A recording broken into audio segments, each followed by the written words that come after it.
I last had a chance to talk to the club. For us, it's been a very exciting few years. Of course, we moved from the US to the UK, and we arrived here at the beginning of 2017. And since then, we've been lucky enough to figure out a few interesting things about the early evolution of birds. So that's what I'd like to share with you today. So you might remember this. I've been using this slide for years now, so I probably also used it the last time I spoke to the club, but I think it's a great one because it just gives you a quick overview of the sensational diversity and variety of birds. I mean, parrots in and of themselves are incredibly diverse and disparate, but birds as a whole are just a fascinating group of animals. There are varying taxonomies out there, but the taxonomies that I prefer recognize about 11,000 living species of birds. And of course, they come in every shape and size and color scheme imaginable and exhibit such an incredible diversity of lifestyles. So as an evolutionary biologist who's interested in the early evolutionary history of birds, I'm particularly interested in trying to understand how this amazing diversity of living birds has come to be. But as Amy mentioned, I'm a paleontologist, so most of the data that I work with looks something like this. I primarily study fossils and also the anatomy of living birds. But on the side, I like to spend a lot of time in the field observing and photographing living birds. There's one parrot on that one. There will be more parrots to come, I promise. I think spending time in the field observing birds is a fantastic thing for an evolutionary biologist to do, just because it really helps drive home how incredibly diverse and disparate living birds are, and it helps stimulate interesting evolutionary questions, which we can then try to answer using creative new methods. So it's been 5 years now, so I would have talked about this the last time I was at the club. But in the last decade or so, there have been amazing advances in terms of our understanding of how the major living groups of birds are related to one another. So back in 2015, there was a paper led by Rick Prum at Yale that I was involved in, along with a number of other people, including Jake Berv, a fellow Parrot fan who was formerly a student at Yale. And we put together this, what was in 2015, and amazingly is still just about the most comprehensive picture of the bird tree of life that has been put forward so far. And having this picture of the bird family tree is a fascinating tool to have for evolutionary biologists, because we can use the patterns of interrelationships in this family tree to get a sense of how the specialized features of different groups arose. So we could spend the entire talk very easily sort of dissecting all of the interesting evolutionary stories leading to the different major groups of living birds that are depicted on this one diagram. But I'm going to cut to the chase for this talk and just skip to this corner of the tree down here, where that rectangle encompasses parrots and their closest living relatives. So Amy mentioned that in the introduction that falcons were the closest living relatives of parrots. That is almost correct. So the closest living relatives of parrots are actually perching birds, are passerine birds. So parrots and perching birds form a group, but then the closest living relatives of that group are indeed the falcons. So the reason I had to clear that up is because I have a whole slide devoted to perching birds and parrots coming right up here, where you have to act surprised and pretend that I didn't just give it all away. What I was supposed to do was surprise you with this incredible thing, which is that passerine birds are the closest living relatives of parrots. So this is amazing. Of course, parrots are tremendously diverse. There are hundreds of living parrot species, but passerine birds easily take the cake. There are over 6,000 living species of passerine birds. So the diversity within that one group of birds is awe-inspiring. And this is just a small sample of passerines here. But it's a bit strange to think about parrots and passerines sharing a more recent common ancestor with one another than either of those groups do with any other living groups of birds. After all, parrots are so distinctive in so many ways, and passerines are so familiar to us. I mean, most birds that we see out and about in Connecticut or here in the UK typically are passerine birds. So how did these differences arise? Well, let's take a close look at this African gray here, scale him up a little bit, and talk about some of those distinctive features of parrots, one of which, of course, anybody familiar with handling parrots is of course, extremely familiar with those strange feet that parrots have. Of course, parrots have zygodactyl feet. That is to say, they've got 2 toes that point forward and 2 toes that point backwards. And they use that arrangement to perch on your finger or a branch. And that is a relatively unusual arrangement within living birds. And it's quite different from what we see in passerine birds, where we see the more standard arrangement, 3 toes forward, 1 toe backward, what we call the anisodactyl condition. So we have a beautiful Ceratopipra mannequin here, showing that nice anisodactyl condition. I know Sam loves mannequins, and he loves them so much that he created this amazing mannequin by hand. When my wife and I got married, we stuck them on top of the cake. So this one, of course, does not show the anisodactyl condition. Instead, it's mounted on a peg. Now, there are other strange features of parrots, including, oh, sorry, I totally forgot the point because I told that fun story about our wedding cake. Okay, the fossil record really tells us something very interesting about how the differences in the feet of passerine birds and parrots came to be. So parrots have zygodactyl feet, 2 toes forward, 2 toes backwards. Passerines have anisodactyl feet, 3 toes forward, 1 toe backward. What did the ancestor of those groups actually look like? What were its feet like? Well, it turns out that the early fossil record of the lineage that leads to living passerines is relatively rich in rocks between about 50 and 30 million years old. And those birds have feet that look like that one, that fossil shown on the bottom left.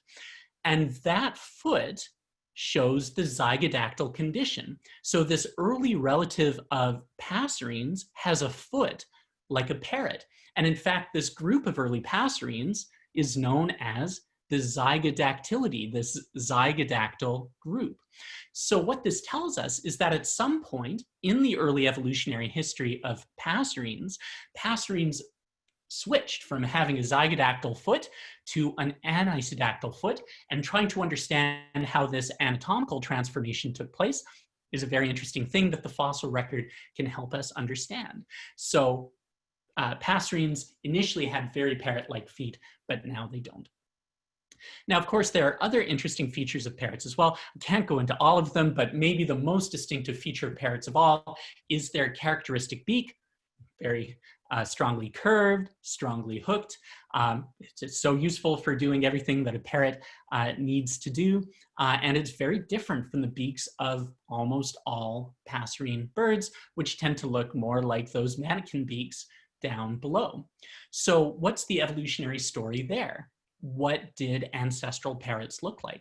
Well, it turns out, again, from the fossil record, we know that the earliest fossil relatives of parrots had skeletons that looked very much like living parrots today, but their beaks were very different. So there you have an X-ray of a beautiful fossil parrot from Germany. It's about 48 million years old. And as you can see, the bill on that parrot looks much more like the bill on the mannequins down below than it does to the bill of a parrot in the present day.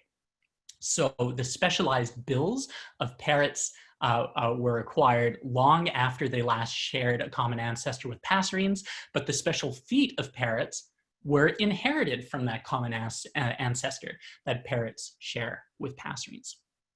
So in general, uniting the insights that we can make from having family trees like this that tell us how the major groups of birds are related to one another with information from the fossil record can give us a pretty clear understanding of how the various groups of birds arose, as well as how their characteristic features came to be. Now, those family trees actually pack in far more information than just telling us how the different groups are related to one another. In fact, if you look at the vertical axis of these evolutionary trees, you'll see that they are scaled to time. And they're scaled to time using some tricks having to do with how DNA evolves. So we're fortunate as paleontologists in that by looking at a fossil, we don't only have the opportunity to figure out what kind of birds it's most closely related to, but by dating the rocks that the fossil comes from, we can get a clear understanding of the age of a fossil. So if we sort of sprinkle the earliest fossil representatives of major groups of living birds across our family tree, they sort of plot over all the way across the tree. We've got all of these well-supported early fossil forms of these major groups of birds. And if you keep that vertical axis of the tree in mind, gives you a sense of when in Earth history those important evolutionary divergences took place. Now, we don't have fossils for all of these groups, but by calibrating rates of genetic change with the ages of these fossils, we can make educated guesses about when in Earth history important evolutionary divergences took place. So that's a technique that we call the molecular clock. And if you look over on the left, that's the time scale there. That's the last 75 million years ago or so of Earth history. You can see that we infer that living birds last shared a common ancestor about 72 or so million years ago, although of course there's some uncertainty inherent in that estimate. And if you look down on the bottom right, that arrow that is now colored yellow shows us the last common ancestor of parrots and passerines. So some of those early parrots with non-parrot-like beaks come from rocks slightly older than 50 million years ago. And we think that the evolutionary split between the lineage that led to modern parrots and the lineage that eventually led to living passerines probably took place somewhere between 50 and 60 million years ago.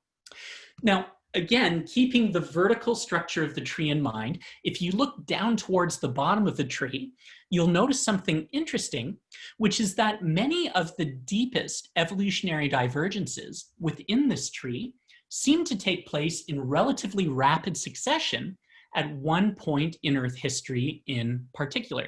So I'll draw a little line to show you where I'm talking about. So that point, you can see a lot of those groups seem to diversify right around the position of that red line. And interestingly, that position corresponds to one of the most significant events in the history of our planet, that being the giant asteroid that struck the Earth 66 million years ago, which wiped out the giant dinosaurs. So this is remarkable because it seems that on the basis of genetic data, supplemented by ages from the fossil record, we're able to detect a signal of this huge mass extinction event that took place over 60 million years ago. And that's really quite remarkable because the mass extinction event is far better known for its destructive impacts than it is, of course, on its, you could think of them as generative impacts. It seems, thinking about the vertical structure of that tree, that the asteroid impact played a major role in stimulating the diversification of living birds. So what do we know about this impact? Well, actually, over the last 30 years, we've learned a lot about what happened to the planet 66.02 million years ago. We're getting much better constraints on exactly when this incredible event took place. So basically, a giant space rocket, might have been an asteroid or it might have been a comet, struck the Earth. This truly was a monumental celestial object, estimated to be between 11 and 81 kilometers in diameter, estimated to be traveling at about 20 kilometers per second when it made impact with the planet. And it has left indelibly a 150 kilometer diameter crater overlapping the Yucatan Peninsula and the seabed in the Gulf of Mexico. So the crater has been overlain now by several kilometers of rock, which have been laid down in the last 66 million years. But using geophysical techniques, we can map that crater right at the tip of the Yucatan Peninsula, and it is a massive crater indeed, smashing through rocks laid down right up until the asteroid impact. So basically there was essentially seafloor being laid down 66 million years ago until one day this asteroid plowed straight through it. So this is a big deal because over the last several years, we've come to realize that this impact, like I said, not only wiped out the giant dinosaurs, not only wiped out all non-avian dinosaurs, whether they were big or not only wiped out the flying reptiles like pterosaurs and many other groups, but it also seems to be the point in time separating a world dominated by these early relatives of birds, dinosaurs and pterosaurs, from a world dominated by what we can think of as modern birds. And there seems to be a pretty sharp boundary between these two phases of Earth history. So really trying to sort out what happened at that singularity in the history of our planet is what I've been particularly interested in doing over the last 4 years or so since I left Connecticut. And so that's what I want to talk to you about today. So the fact that we've developed such a clear picture of rapidly moving from a world dominated by non-avian dinosaurs and their kin to a world dominated by essentially modern birds is really truly a recent phenomenon.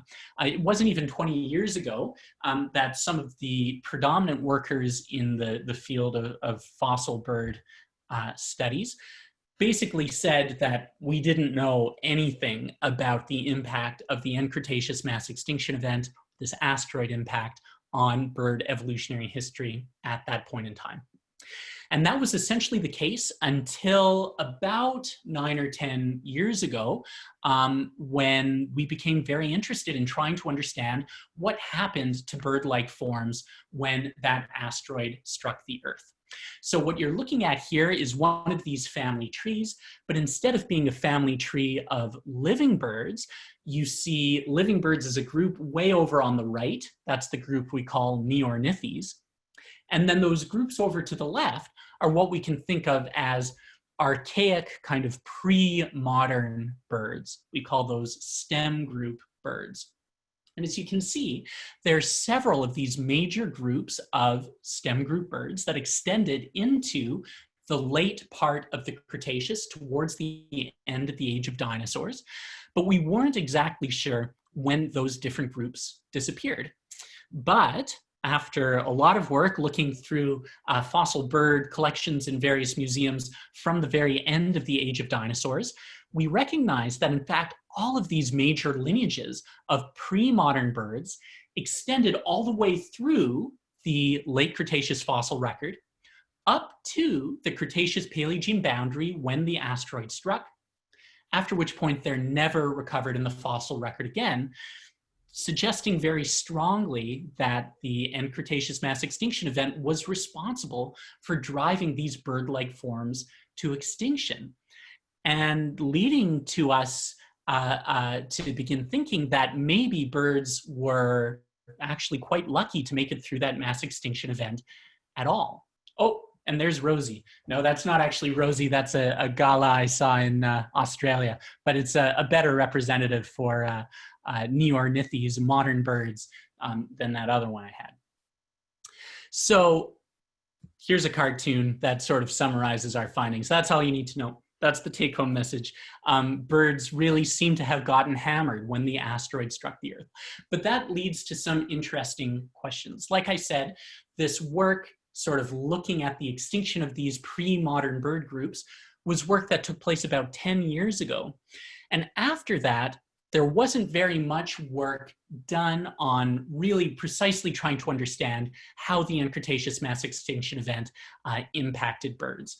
But over the last few years, since leaving Connecticut, that's exactly what we've been interested in trying to figure out. So one question that is stimulated by this kind of work is trying to understand which birds actually survived that mass extinction event, which is to say, which groups of modern birds were even around about 66 million years ago when the asteroid struck the Earth. That's one of the things we really want to figure out. And relatedly, how did those ancestral modern birds manage to survive this mass extinction event when these pre-modern birds, which for all intents and purposes were very bird-like, were wiped out? And the third major question is, what happened to the habitats that birds are dependent on living in when the asteroid struck the Earth? So these are three questions that we've really tried to piece together over the last few years. So I'm going to sort of blast through very quick answers to these questions because I want to talk about some direct fossil evidence soon.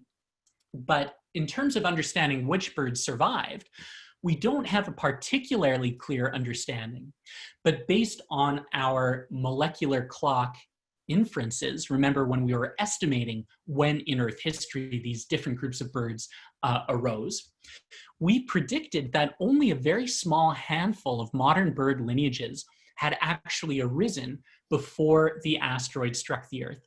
So as you can see, there are only 3 lineages that seem to have crossed the KPG boundary right at the bottom of the screen. So what lineages are those? Well, you can draw a cartoon family tree here. The first group to talk about is way over on the left. Those are ostriches and their relatives. So the big flightless ones are known as ratites, but that group also includes 44 species of tinamous, which look more like ground-dwelling partridges in South America and Central America. So the lineage leading to that group, we expect to have crossed the end Cretaceous mass extinction event. If we look over to the right, there are really just 2 more major groups to talk about. There's the group in the middle in green and blue, which is, you could call them fowl, I guess. It's the group that unites chicken-like birds and ducks and their relatives. So altogether, we call that group Gallo-Anseri, which is the Latin name for this group uniting the fowl. And then the other group is essentially the lineage leading to all other living birds.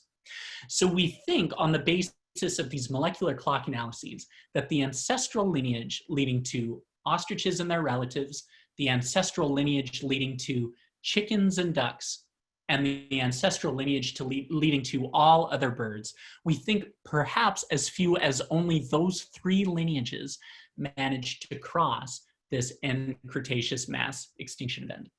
But how did they actually survive? Well, one aspect of this story is that we think surviving lineages of birds that were around when the asteroid struck and survived its aftermath became smaller than they were before the mass extinction struck.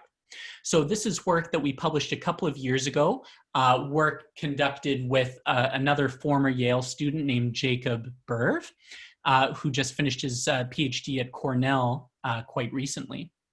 And essentially based on studying the fossil record and performing some fancy statistical tricks using the bird family tree, we detected pretty strong evidence to suggest that surviving lineages of birds were smaller after the extinction event than they were before. And this makes some intuitive sense. After all, small-bodied animals have lower total metabolic requirements. They need to eat less than larger-bodied animals do. And so we think that lineages of birds that were relatively small would have been more likely to survive the extinction event than large-bodied birds were. Pretty simple. Now, what happened to bird habitats in the aftermath of this extinction event? So this is a more detailed answer. To make a long story short, bird habitats were almost completely annihilated all around the world when the asteroid struck. But let's dig into that a little bit more. What you can see in the bottom left is a simulation of portions of the Earth that would have been heated above the spontaneous combustion temperature vegetation in the hours following the asteroid impact. So the asteroid strikes the Earth with incredible force, and heated ejecta is essentially shot up into the atmosphere and begins to rain down immediately. So to give you a sense of the impact we're talking about here, it's estimated that some of this ejecta would have struck the moon. This was a major, major impact. So you're seeing portions of the Earth in the hours following the asteroid impact that would have been heated above the temperature that vegetation leaves and would immediately burst into flames at. So that's probably a bad thing for anything that's dependent on living, well, at all, but certainly dependent on living in trees. And so we became very interested in trying to figure out in more detail what kind of impact this global heating scenario would have had on global forests. And to answer that question in more detail, we began collaborating with some paleobotanists, Reagan Dunn down below and Antoine Bercovici up above, who study the KT boundary, the KPG boundary in particular. And they are micro paleobotanists. That doesn't mean that they're small, although Antoine is not the tallest person in the world. It means that they study microfossils. That is to say, truly, truly tiny fossils. They're specialists in fossil pollen grains and spores. So if you're a smart paleontologist, you study fossil pollen grains because they're incredibly abundant. You can go out into the field, collect some sedimentary rocks, and even if you can't see it with the naked eye, you might need to look under a microscope. You may have collected literally billions of fossil pollen grains. They are incredibly abundant. And because they're so abundant, and because fossil pollen grains can be identified, the plants that they come from can be identified, using fossil pollen grains can give us a very clear understanding of what plant communities were like at a certain time in a certain place. If you're a really dumb paleontologist, you study birds, which are much more difficult to find. But if you're an opportunistic bird paleontologist, then you work with the smart ones. So what we started doing was looking very carefully at the rocks that span the Cretaceous-Paleogene boundary in order to get a sense of what the plants were like 66 million years ago. So the rocks labeled number 1 down below, those are rocks from the very end of the age of dinosaurs, before the asteroid struck. The rocks in the middle are the rocks that span the KPG boundary itself. And those rocks labeled number 2 are rocks from the very earliest stages of the Cenozoic, the period of Earth history that we are still in and have been in since the asteroid struck 66.02 million years ago. So if we sample millimeter by millimeter and extract microscopic pollen grains from the rocks from the end of the age of dinosaurs, this is what our microscope slides look like. It's really cool. These beautiful fossil pollen grains and spores and leaf cuticle fragments are preserved within sedimentary rocks in incredible abundance. And when you look carefully at those microscope slides, you see a diverse and abundant array of angiosperm and gymnosperm pollens, suggesting that plant communities before the asteroid struck were very healthy, very happy, and basically contained lots of different kinds of trees. Now, if we look at similar microscope slides from the earliest portions of the Cenozoic, those slides look very different. we find essentially no angiosperm or gymnosperm pollen grains in those rocks. Instead, we find a huge number of fern spores from one or two different varieties of ferns. And this is a famous phenomenon in the rock record from after the asteroid struck, called the Cretaceous-Paleogene boundary fern spike. So why do we see a fern spike? Well, in the modern world, after major natural disasters where plant communities are totally wiped out, think about Mount St. Helens erupting, lava flows on Hawaii, or large-scale landslides after heavy rains.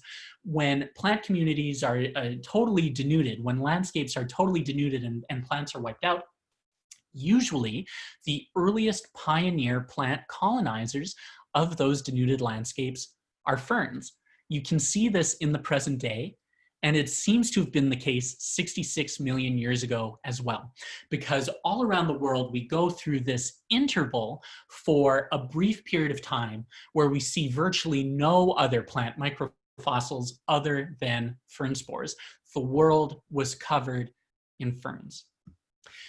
And the patterns that we're detecting here are even clearer if you pretend for a second that you're a geologist, like I pretend to be. I'm a lecturer in the Earth Sciences department here at Cambridge, even though I really just want to study birds all the time. So if you look at the stratigraphic column, you can basically see a diagram of the rocks that cross the KPG boundary. So the KPG boundary is labeled there towards the middle. And what we see when we look at angiosperm pollens is something pretty striking. We see high abundance of different kinds of Cretaceous angiosperm pollens until the asteroid strikes, after which point those pollens disappear. If we look instead at fern spore abundance, we can really see that fern spike, a massive jump in the abundance of these different kinds of fern spores in the immediate aftermath of the asteroid impact.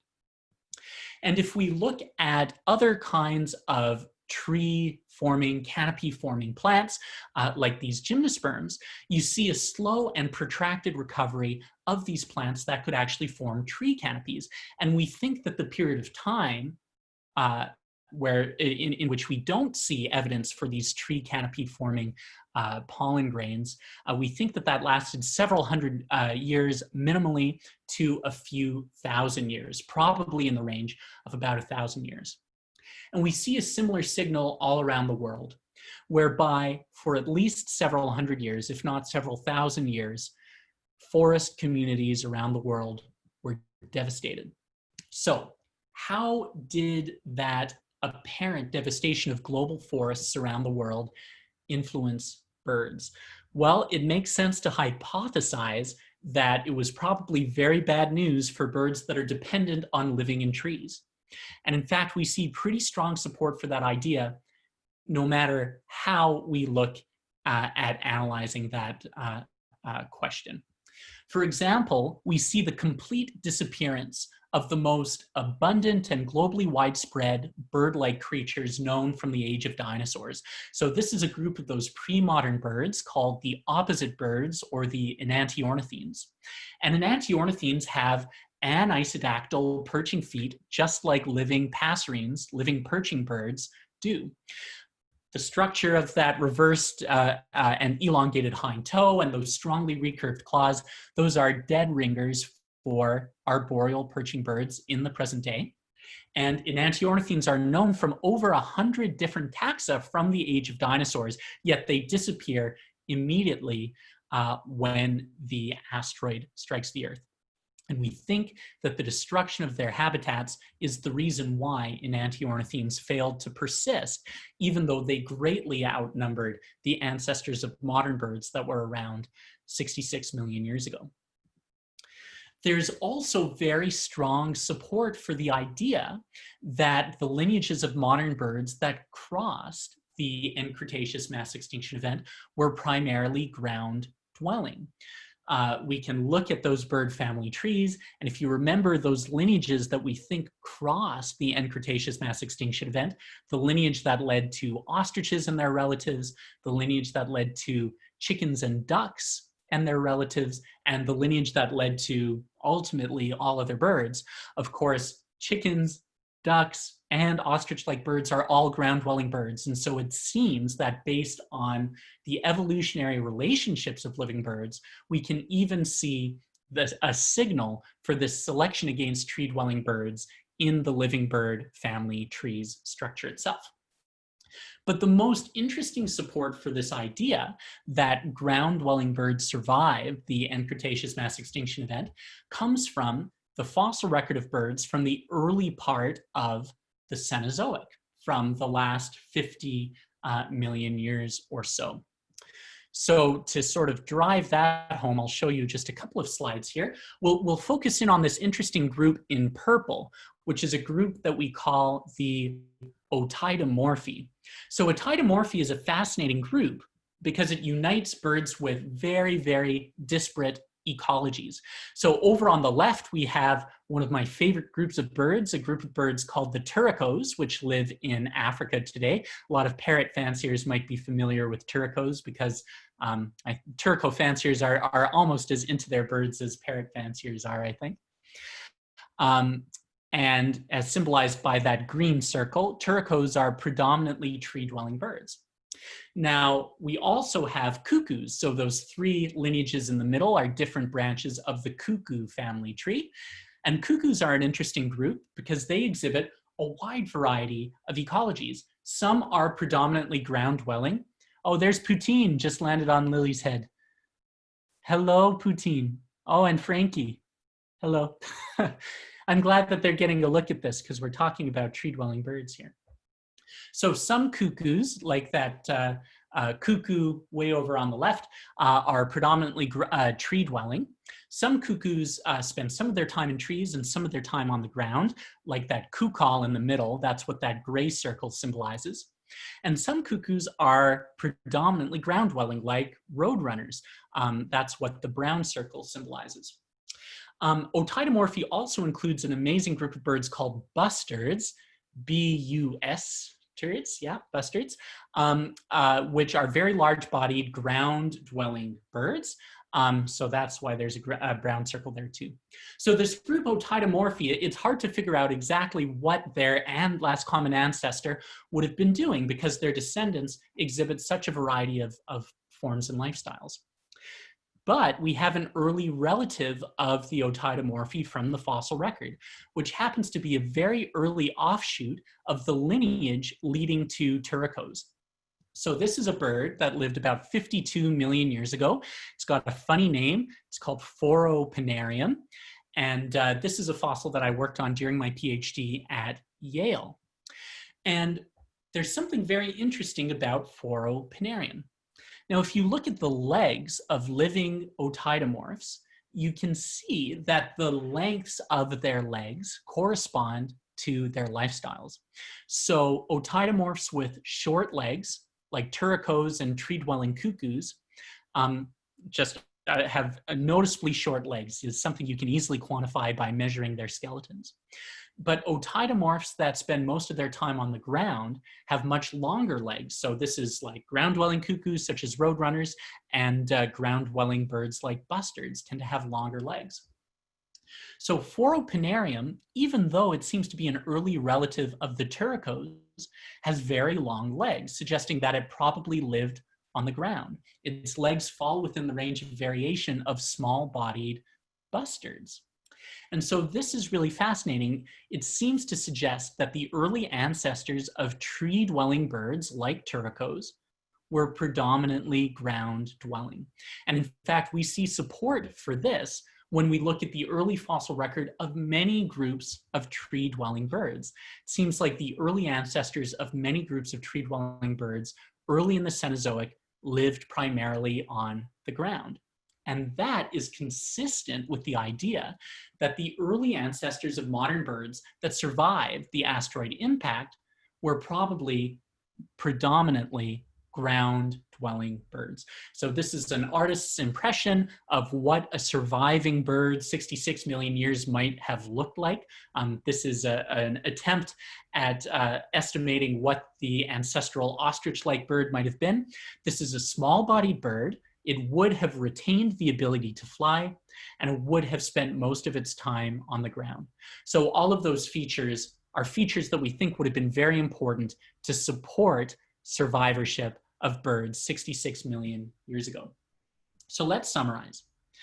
We think that there are sort of three things that we can say for sure about birds 66 million years ago. In terms of which birds were around, we think based on our time-scaled family trees that only members of deep evolutionary branches within the bird family tree would have been around when the asteroid struck. We think that surviving lineages would have been relatively small-bodied because small-bodied birds need less food to eat than large-bodied birds do. And we think that it would have been non-tree dwelling. But what kind of direct evidence do we actually have to support any of these ideas? Well, until about a year ago, we had none, because well-supported members of the modern bird family tree from the age of dinosaurs had never previously been discovered.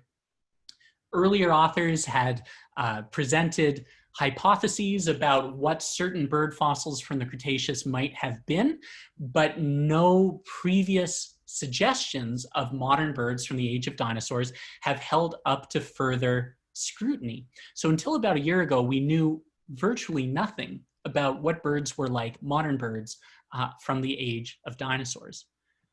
But why do I keep saying until about a year ago? Well, about a year ago is when we found this not very promising looking fossil. So as you can see, that coin there, that weird 20 pence piece, is about the size of a nickel. So we are talking about a small hunk of rock with a bird bone poking out.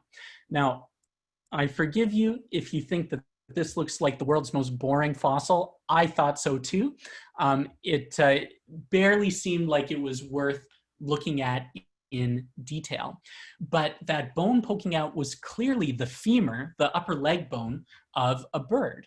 And because we know so little about modern birds from the end of the age of dinosaurs, we decided to take a closer look at this fossil. So here's a little video giving you a sense of what this block is like. It's about this big. If we turn it around, you can see that broken femur bone. There's a little bit of fish bone poking out beneath it. And then on the other side of the block, we have basically a part of a shin bone of this bird. So the bone that we call the tibiotarsus. And that's all we knew we had. But it seemed worth taking a very close look at this fossil because birds from the age of dinosaurs are so rare. And a lot of the research that we do involves CT scanning fossils. So let me just give you a sense before I talk about CT scanning the fossils of how old the fossil is. This fossil was very interesting to us because it comes from between 66.7 and 66.8 million years ago.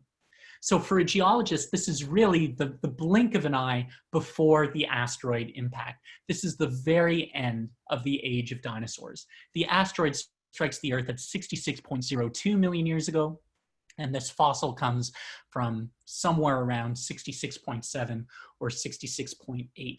And the fossil comes from the border of Belgium and the Netherlands, a part of the world that had never previously produced a modern bird fossil from the age of dinosaurs.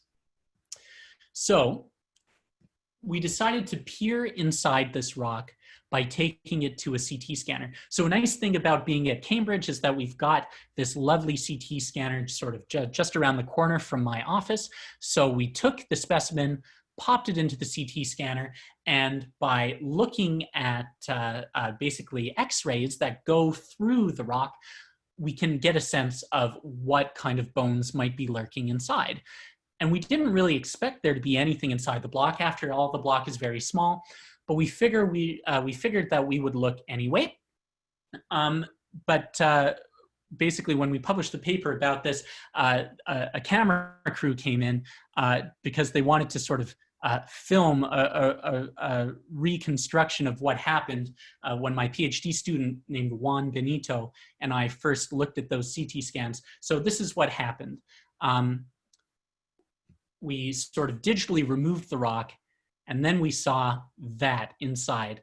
That is a nearly complete skull of a bird from the very end of the age of dinosaurs, the first skull of a bird from the end of the age of dinosaurs ever discovered anywhere in the world, and we could not believe it. So of course that video is totally inaccurate. You know, we both almost fell out of our seats, and we probably said some things I can't say over Zoom to the Connecticut Parrot Club, but you know, we were just absolutely shocked and absolutely amazed at what we were looking at.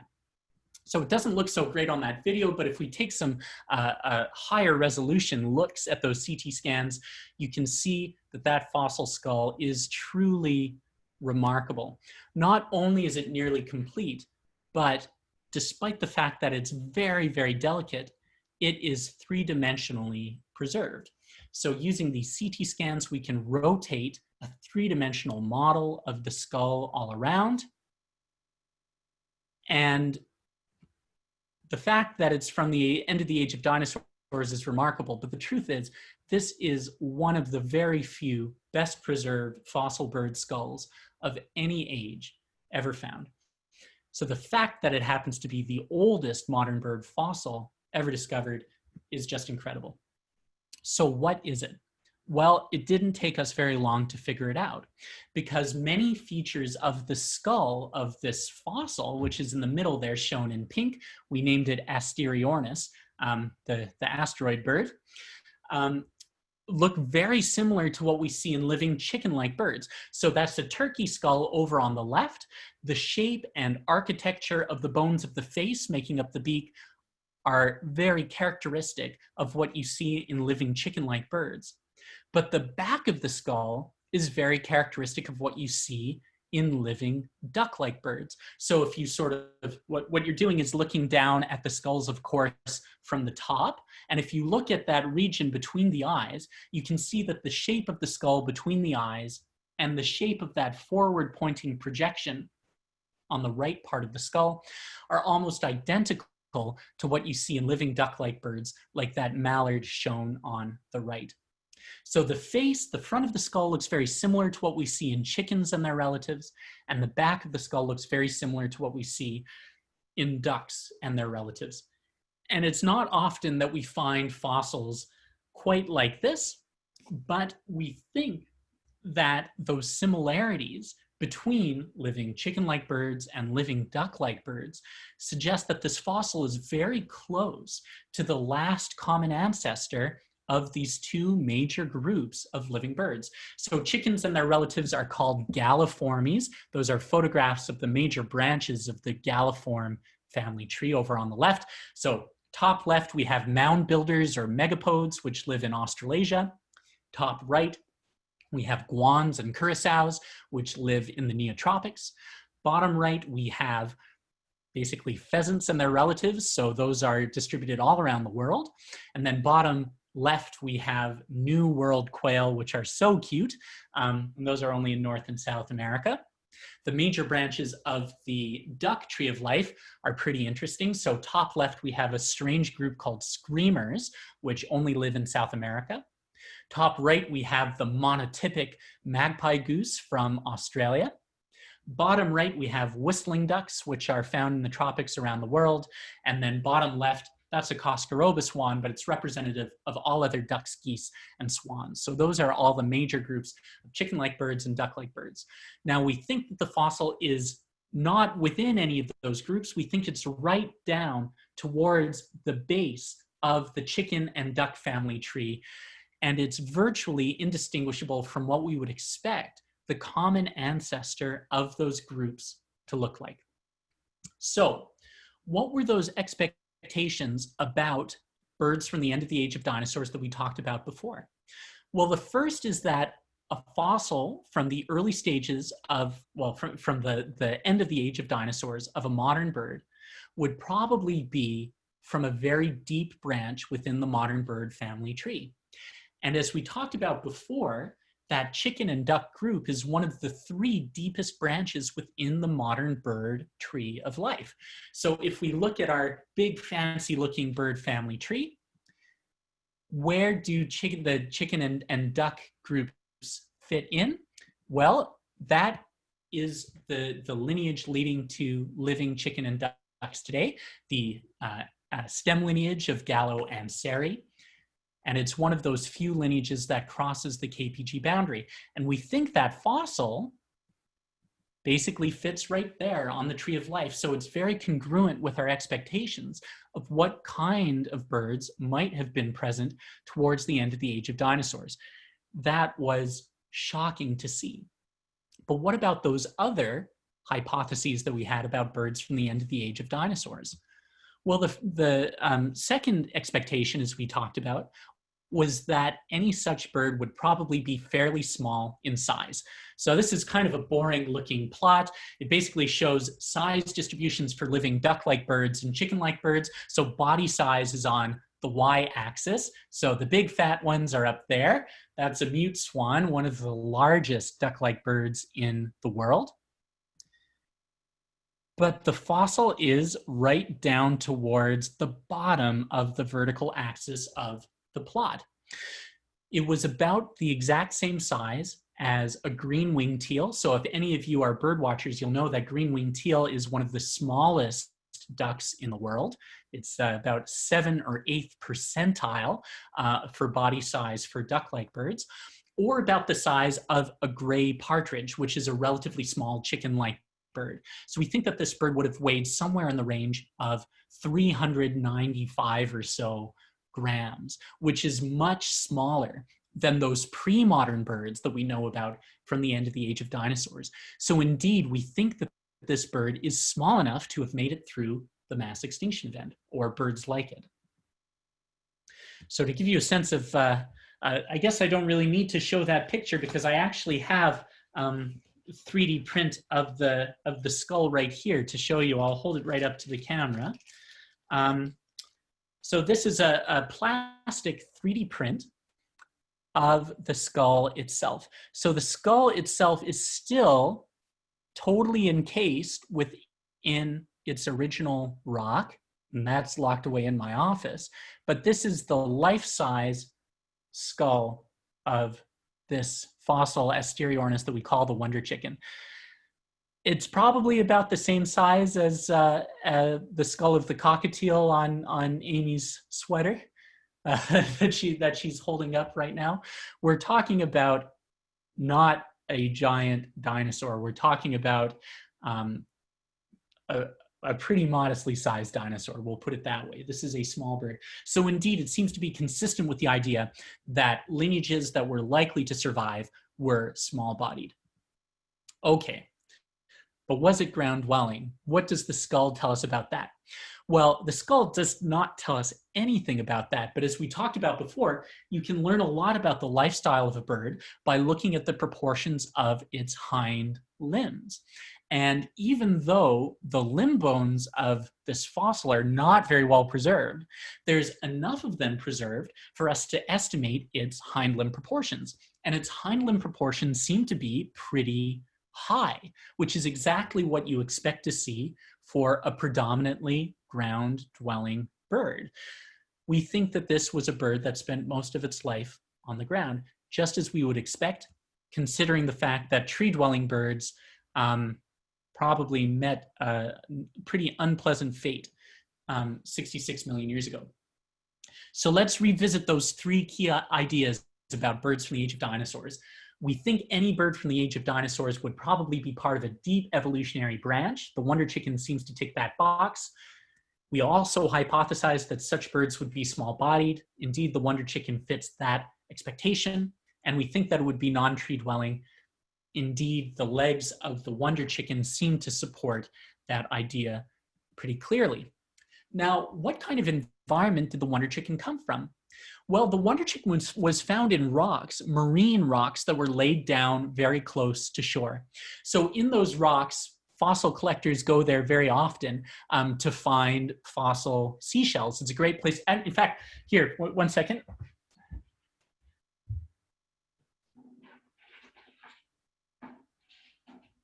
This is something you can do when you're giving a talk in your living room. I've spent a lot of time in those fossil beds looking for fossils, and you can find beautiful things like scallops in those fossil beds, beautiful things like sea urchins in those fossil beds, sand dollar-like things. So these were rocks laid down on the edge of what was then a kind of a tropical style, very shallow sea, in what is now the border of Belgium and the Netherlands.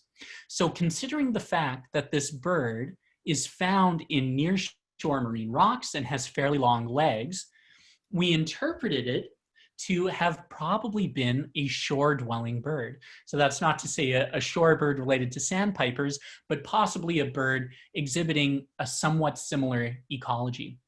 We think that its bill is very similar in shape to the bills of living chicken-like birds, so probably it would have been happy to eat almost anything, as most chickens do if you've ever had them. So we think it had a fairly generalist diet. We think it lived mostly on the ground, possibly along the seashore. And that's the story of the oldest modern bird ever found. So on the day that the lockdown started here in the United Kingdom, we were set to open a museum exhibit here at Cambridge, showing off the fossil itself and sort of telling the whole story about the Wonderchicken.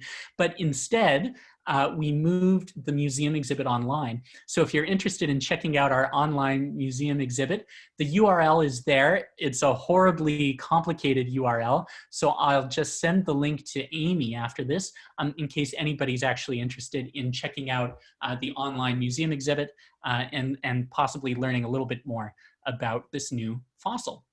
And that's all I have to share for you today. I'd once again like to thank all of you for spending part of your afternoon chatting about birds with me.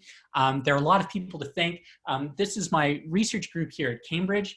And I'd like to highlight the contributions of Juan Benito on the left and Albert Chen standing next to me in particular. They were key collaborators on telling the story of the Wonderchicken.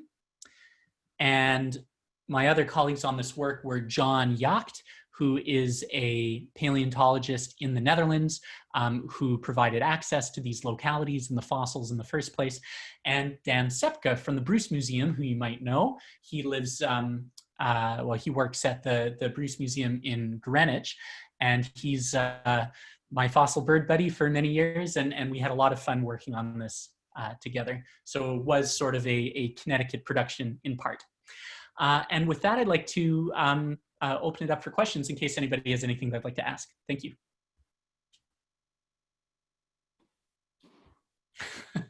That was awesome. Thank you.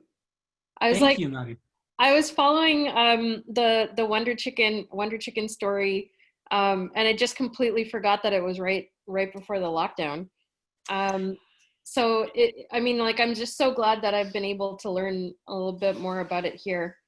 So thank you. I'm glad you feel that way. Yeah, I mean, the timing was bizarre. You know, we were so anxious about the paper coming out. It came out in the middle of March, and on top of that, you know, clearly things all around the world were falling apart at a rapid rate. And so it was a stressful period. We weren't sure what was going to happen. But in the end, you know, the paper was published on schedule, and the only casualty so far has been that physical museum exhibit, which we look forward to opening up whenever that becomes possible. Yeah. So if any of you fancy a trip to Cambridge, when the world opens up again, please come by and check out the fossil in the flesh. Will do. Daniel, if you could share that link with me, I'll send it out to everybody. Yeah, I'll do that, absolutely. I've said this was fabulous. I've learned so much every time you speak. I mean, it just blows my mind. There's so much fabulous information. I'm sure we have a lot of questions. I'm going to start with a couple, and then what I'll ask is, anyone wants to ask a question, just unmute yourself and jump in, and then otherwise stay muted. But two questions. First of all, I assume you've gone back to that site and are looking for more bird fossils, I would hope.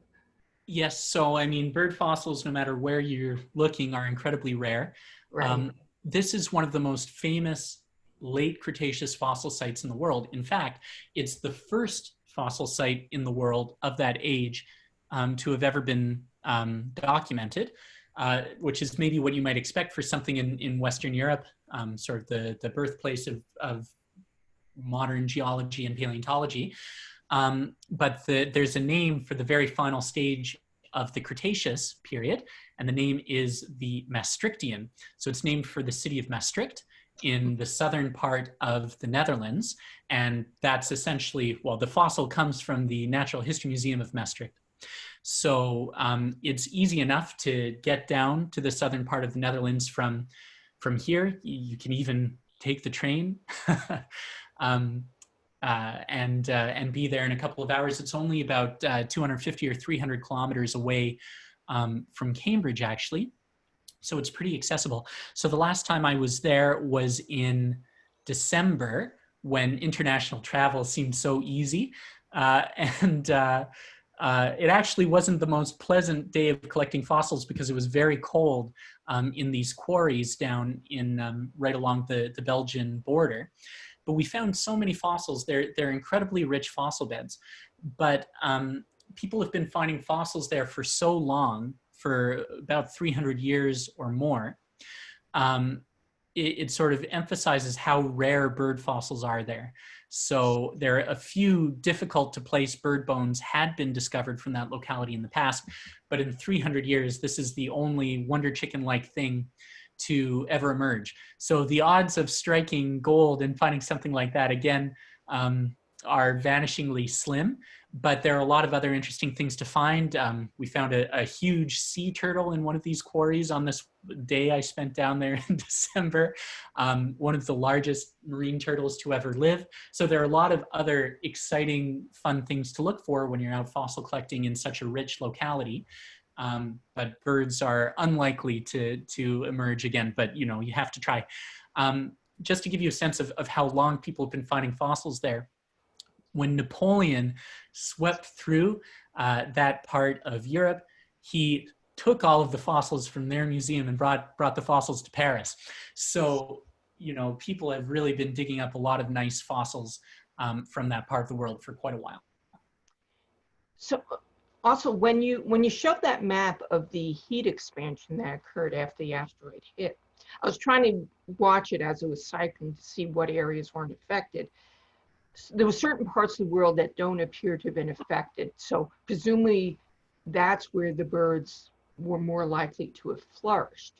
So I assume that would help your knowledge of the tree more to know not just which lineages cross the KT barrier, but specifically what locations around the world, because presumably there were small chicken-like birds in some of these other areas, but I would assume that the areas where the heat expansion occurred wiped out all foliage. And by the time ferns grew back, there probably weren't any living birds at that point, right? Right. I mean, it's hard to reconstruct a lot of that in high levels of detail. So that was a simulation, of course, the precision of which is difficult to constrain. But certainly much of the world seems to have been heated to broil for a little bit. It's presumably unlikely, no matter where you were on Earth, if you were a bird, even if you were small-bodied and lived on the ground and had a generalist diet and all of those things, no matter where you were, the odds of survival through that little blip of time were actually probably quite slim.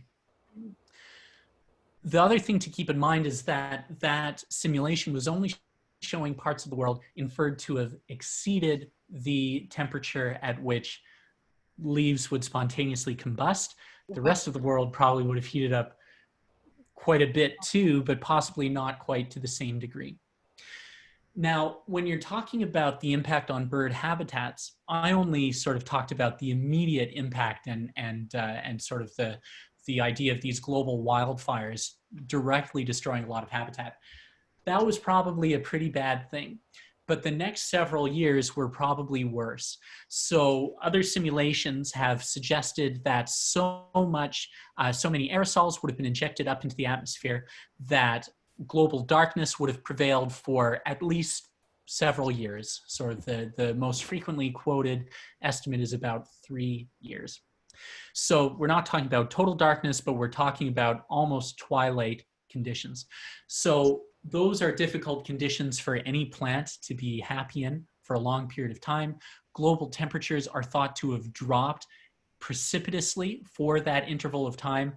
Much of the world probably would have been too cold for animals like us to have survived in.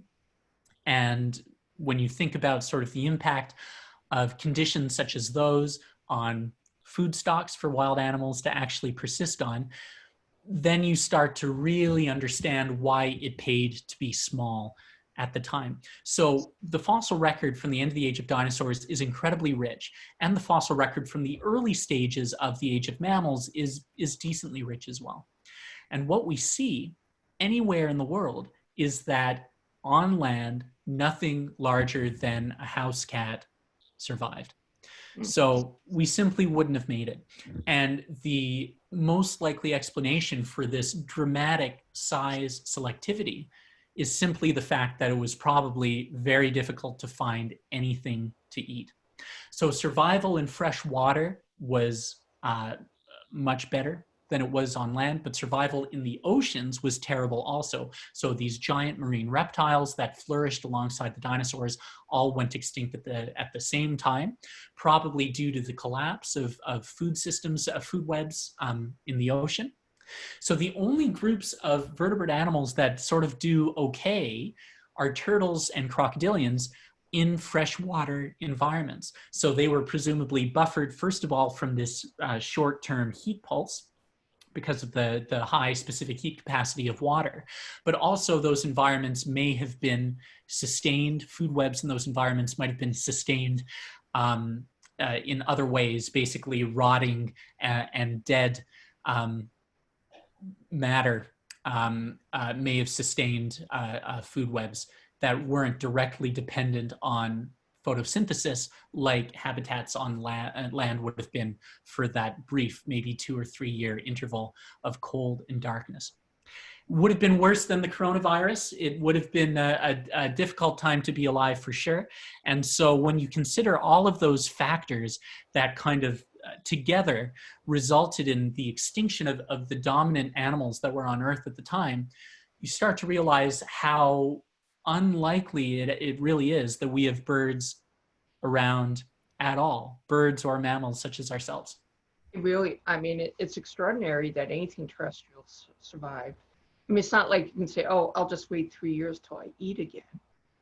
So. Right. Well, I mean, that's the kind of thing that crocodilians and turtles are better at doing than we are. And so that's another reason that's been suggested, and I think it's absolutely true, a physiological aspect to survivorship patterns in those groups.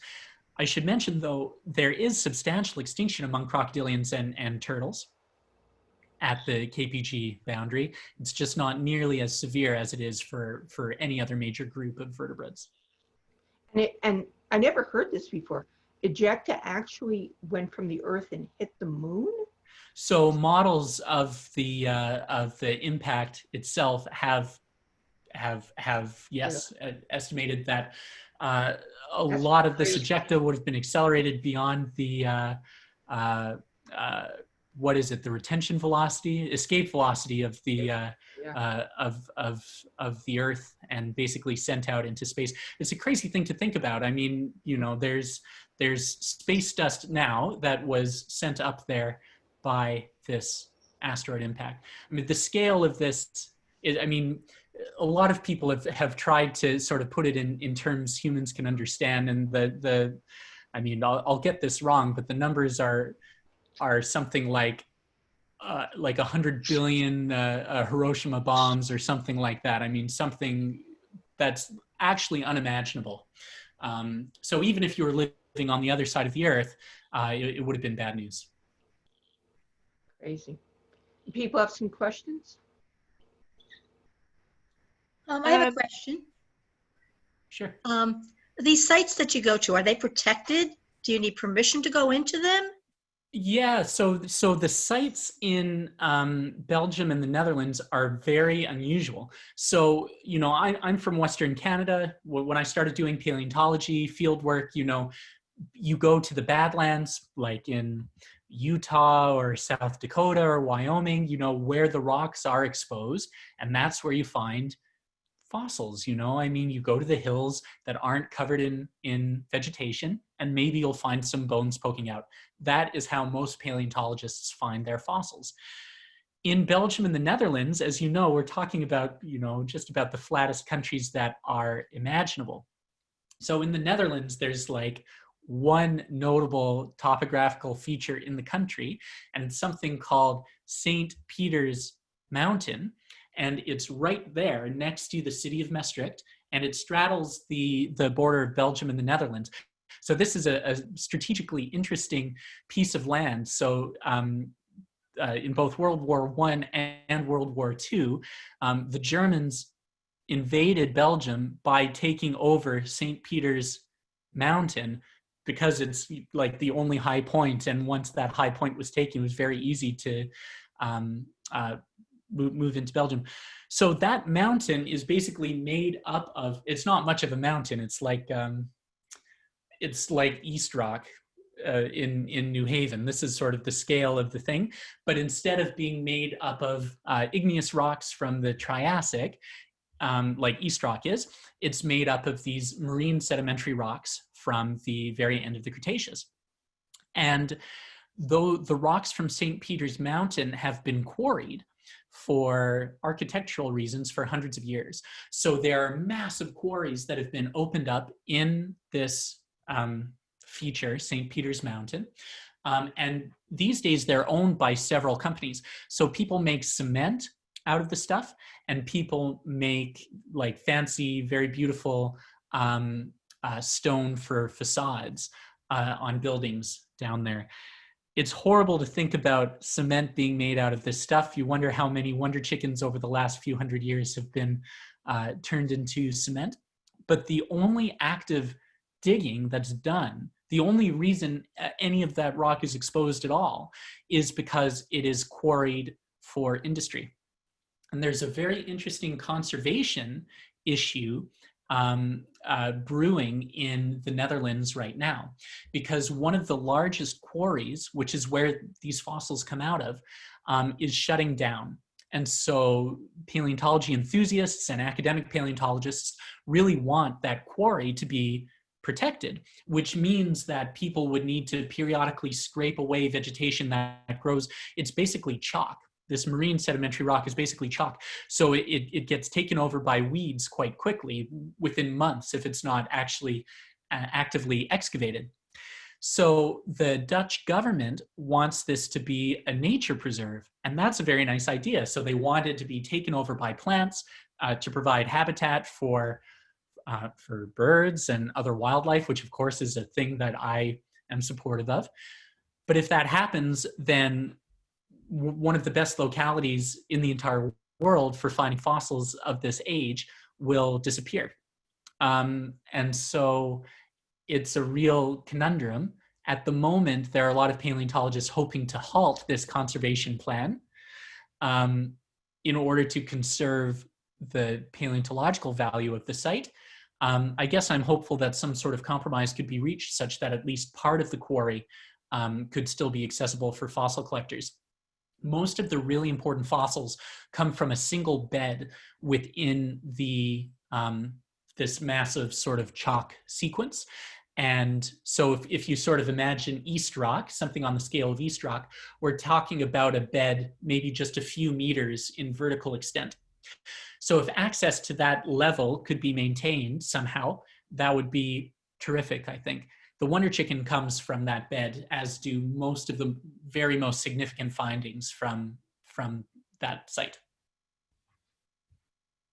How long did it take until passerine birds or birds became arboreal again after that? That's a great question. So that fossil that I showed you, the long-legged Turrico-like bird, is 52 million years old. So it would seem, on the basis of that one single data point, that the ancestors of Turricos 14 million years after the extinction event had not transitioned to life in the trees. However, there are fossils from only a few million years after the impact that seem to show specializations for perching. So the earliest presumably perching bird is about 62.1 million years old, and it's from the US actually. It's from New Mexico. It's got a name that instead of being a Latin or Greek-based name, it's a Navajo-based name. So the name is Tsidiyazi. It's difficult to spell, but it means little dawn bird because it's one of the earliest birds known from after the mass extinction event, even though we're talking about 4 million years. So the bird fossil record is very sparse from the earliest portions of the Cenozoic. And I believe that's probably due to two things. First of all, I think birds were generally probably pretty rare for a period of time. And I also think that, this is not really an opinion, finding small-bodied fossils is much harder than finding large-bodied fossils. So if you're looking for fossils in the American West, finding Triceratops is really easy, but finding little lizards and birds that lived alongside Triceratops is really hard. And if birds for a period of time were selected to be relatively small-bodied after the asteroid impact, that might help explain why it's so difficult to find birds from the first few million years after the impact. And that bird, that presumably tree-dwelling bird, Tsidiyazi, is even smaller than the Wonderchicken. So we're talking about quite a small-bodied bird. Wasn't a parrot fossil discovered in Europe? It was the oldest parrot fossil in the world. Yes. So the earliest evidence of parrots that we know of comes from about 50 kilometers from here. So one of the things I was excited about when I moved to Cambridge is that an important early Cenozoic fossil locality called the London Clay is exposed fairly close by. As always, finding bird fossils is very difficult. I haven't found any bird fossils from the London Clay yet, but hopefully I will. And the earliest parrot-like birds that are known so far come from there. And those are those weird things that have parrot-like feet, but don't have a parrot-like skull. So their skull looks, well, I mean, it doesn't really look like anything that would be immediately familiar to us today. But to me, it doesn't look so different from what you might expect the skull of an ancestral falcon-like, parrot-like, songbird-like thing to look like. They've got strange heads.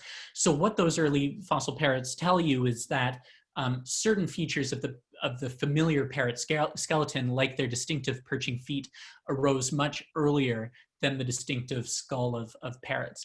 And of course, what makes a parrot skull distinctive is not just the morphology of their beak, but the entire architecture that enables parrots to have such a sophisticated beak is very different from what it's like in other birds. The palate bones, specifically the palatines, are totally reshaped and reoriented in the skulls of a parrot.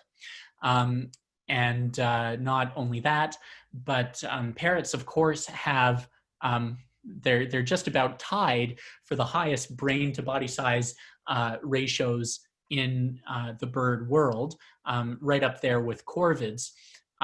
So parrots and corvids both have enormously inflated brain cases relative to most birds.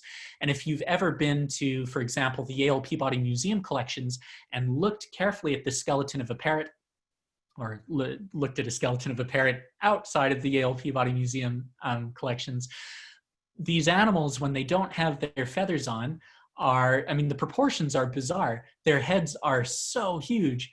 I mean, a parrot head is so enormous compared to its body size. They're fascinating. And that's especially true for large parrots like macaws. I mean, their heads are just so large and so powerful, and their bodies really are not as big as their feathered bodies make it seem. So those specialized features appear to have arisen much later than the specialized perching foot of parrots, for example. We published a paper just a couple of months ago looking at how brain size has evolved in birds and in their dinosaurian ancestors. And that sort of work really drives home just how unusual parrots and corvids are. They really are, you can think of them as the hominids of the bird world. Their brain to body size ratios are so extraordinary.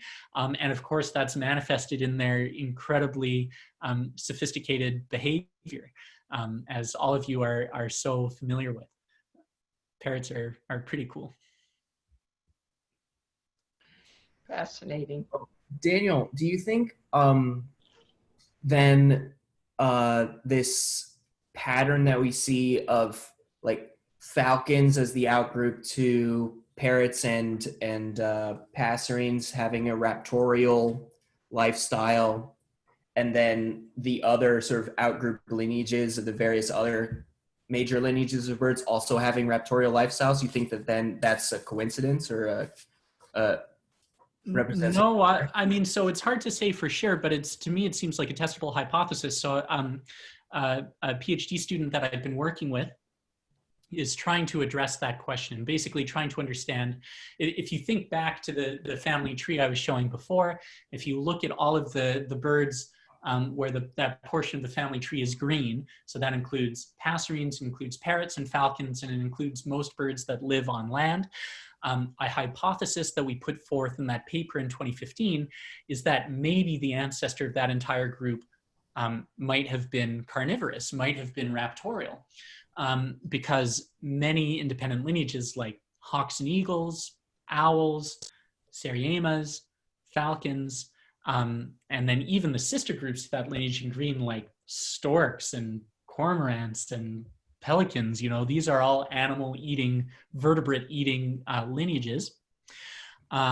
It's totally possible that ancestrally many of these groups were predatory, and that may well be true for the early ancestors of parrots and passerines. And so by trying to quantify the shape of the limb bones, like the raptorial bones, the foot bones of early fossil relatives of parrots and falcons and passerines, we're interested in trying to see if we can detect a signal that those were early fossil birds that would have killed prey with their feet. My guess is yes. This is why I'm excited about this work and doing it. I think that's probably what it's going to show.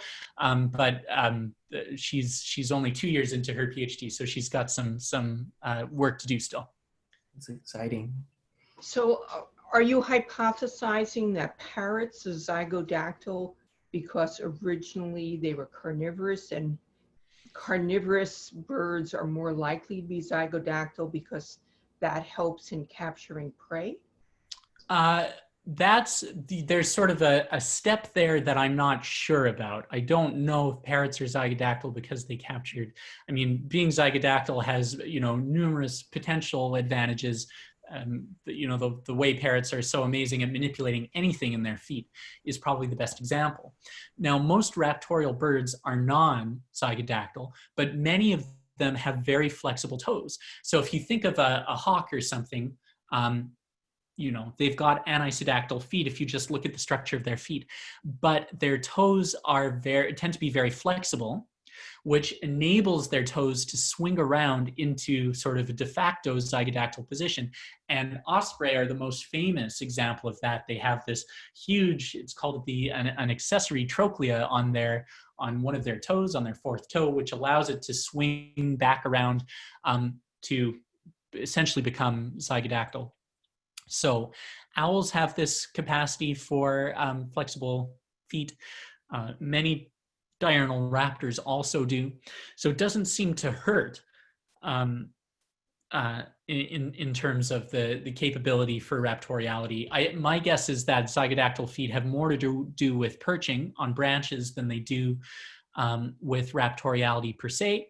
But there are other aspects of foot morphology that may be indicative of raptoriality, such as basically the morphology of the back of the tarsometatarsus, the back of the foot, often is indicative of particularly strong grip strength, which is something you see in raptorial birds. So the morphology of that portion of the foot might be the key to figuring out if some of these ancestral parrots or falcons or passerines might have been raptorial.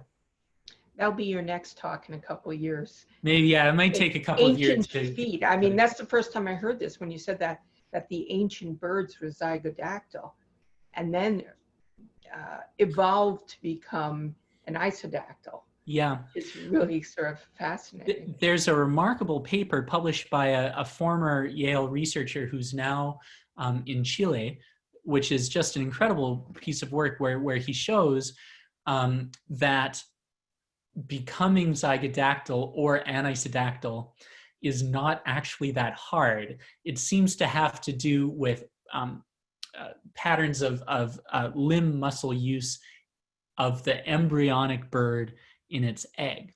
And if you paralyze, I mean, it's not work that I would be particularly comfortable doing, but if you temporarily paralyze muscle action in the leg of the developing embryo, because birds, flex their muscles, a zygodactyl bird can become an anisodactyl bird, even if it was going to become a zygodactyl bird when it hatches. So some of these transformations take place through the course of embryonic development.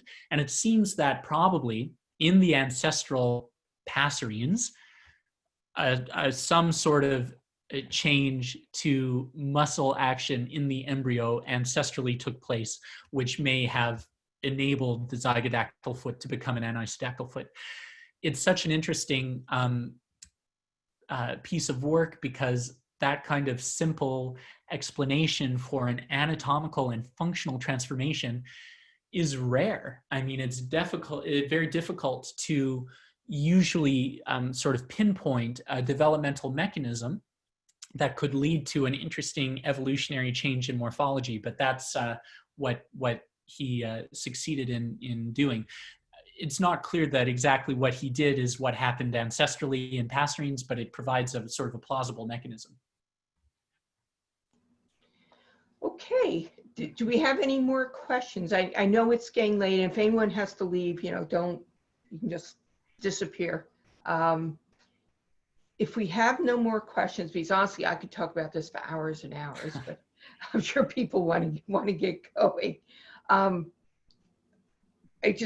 thank you so much, Daniel, for talking to us again today. It's always like a master class in bird paleontology when you talk to us, and it's just so fascinating, the work. Thank you, Amy. So incredible. And you can email me that link and I'll send it out to everyone. I started recording after the intro, just as we were starting. So that little piece was cut off, but otherwise we have the whole thing, and I will post it to YouTube and send everyone the link. But if no one else has any questions, we can whoever's on video can give a round of applause or a silent round of applause. Thank you very much. It was a pleasure to talk to you all again. And thank you, Amy, for this. It's nice you changed you flipped on my screen. You were down here, now you're up there. Oh. I just realized what else is different. You don't have your beard anymore. Yes, that's right. Yeah, that's right. Rosie wouldn't have anything to yeah. Yeah. But if there are no more questions, thanks to everyone who came. I hope you all enjoyed this as much as I clearly did. And I will send you the link when I post it. Thanks again, Daniel. Really appreciate it. Thank you. And Amy, I'll email you the link to the online exhibit. Excellent. Thank you. Thank you. Thank you. Thank you so much. Enjoy the rest of your weekend, everyone. Yeah.